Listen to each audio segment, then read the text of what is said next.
नमस्कार दोस्तों, आप सभी लोगों का हमारे YouTube चैनल पर बहुत बहुत स्वागत है। आज मैं अपने चैनल के माध्यम से बहुत ही प्यारा सा कजरी गीत सुना रही हूँ। यदि आप लोगों को मेरा गीत अच्छा लगे तो आप लोग मेरे चैनल को लाइक करें, सब्सक्राइब करें और कमेंट लिख के ज़रूर बताएं कि आप लोगों को मेरा गीत कैसा लगा। धन्यवाद। हमके भावे नहीं घर के तोहर परानी पिया, बड़ी परेशानी पिया ना।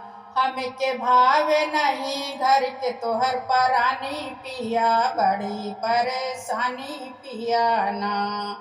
परेशानी पिया ना हो, परेशानी पिया ना, परेशानी पिया ना हो, परेशानी पिया ना।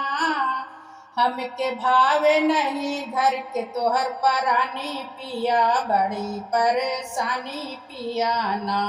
हमके भावे नहीं घर के तोहर परानी पिया, बड़ी परेशानी पिया ना।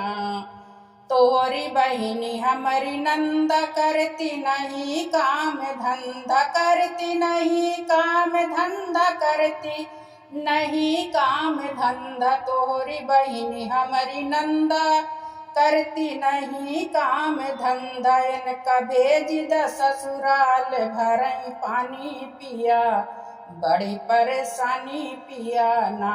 इनका भेज द ससुराल भरई पानी पिया, बड़ी परेशानी पिया ना। हमके भावे नहीं घर के तोहर परानी पिया, बड़ी परेशानी पिया ना।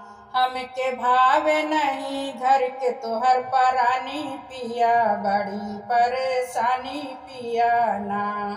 हमारी बहिनी तोहरी साली देख के तनबा निराली, देख के तनबा निराली, देख के तनबा निराली। हमारी बहिनी तोहरी साली देख के तनबा निराली। इनके लाई दा चुनरिया रंगे धानी पिया, बड़ी परेशानी पिया ना। इनके लाई दा चुनरिया रंगे धानी पिया, बड़ी परेशानी पिया ना। हमके भावे नहीं घर के तोहर परानी पिया, बड़ी परेशानी पिया ना। हमके भावे नहीं घर के तोहर परानी पिया, बड़ी परेशानी पिया ना।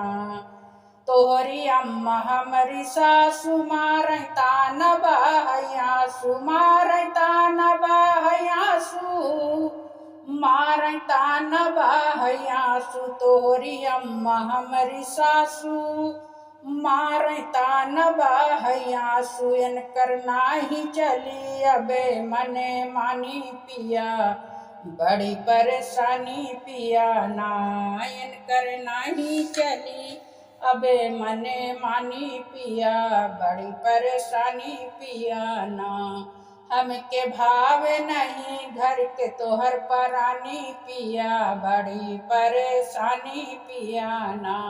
हमके भावे नहीं घर के तोहर परानी पिया, बड़ी परेशानी पिया ना। तोरी सास हमारी अम्मा देख लागती जगदम्बा, देख लागती जगदम्बा, देख लागती जगदम्बा। तोरी सास हमारी अम्मा देख लागती जगदम्बा। इनकर पूजा करब मिलके दोनों परानी पिया, बड़ी परेशानी पिया ना। इनकर पूजा करब मिलके दोनों परानी पिया, बड़ी परेशानी पिया ना। हमके भावे नहीं घर के तोहर परानी पिया, बड़ी परेशानी पिया ना।